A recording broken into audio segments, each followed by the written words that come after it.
Hi guys, in this video we're going to discuss weight training versus cardio, okay?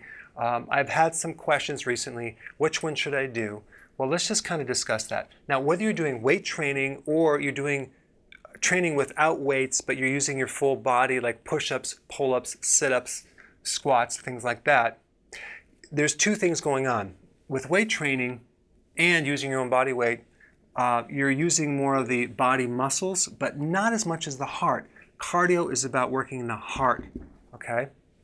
Now the problem is that the heart has a less capacity to handle stress. And one of the biggest mistakes that people make is they do some type of exercise like the slam ball, where you're taking this heavy ball and slamming it, or plyometrics, where you're hopping back and forth, or sprints to the point where they really raise the pulse rate way up here, and they don't give their body a chance to settle down enough. So they might rest for 30 seconds. And so the pulse rate comes way up and it comes down just a little bit. And then they do it again. It comes down a little bit and they do it again. That is not healthy for the heart. It puts the heart under a lot of stress, especially if you're in your 50s or even 60s or even 40s. What would be much better is to sit down and let the pulse rate come way, way down until you don't feel it pounding out of your chest, okay? And that'll take the stress off the heart.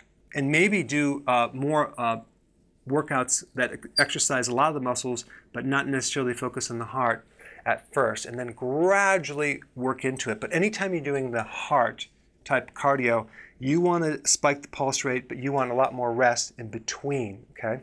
One of the best indicators for health is how fast the pulse rate can recover after 1 minute. And so if you find that your pulse rate's not coming down fast enough, then this applies to you. If you're 18 years old, you can pretty much do whatever you want. The other situation is the liver and the muscles have stored glycogen, that's sugar.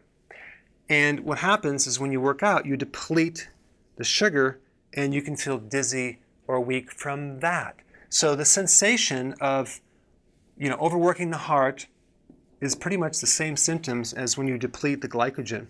So that's another reason why you need to do keto and intermittent fasting, so you're not relying on this stored sugar anymore, so you don't have this blood sugar thing. So in summary, the two things you need to do: go easy on the cardio, okay, and do keto and intermittent fasting. All right, thanks for watching.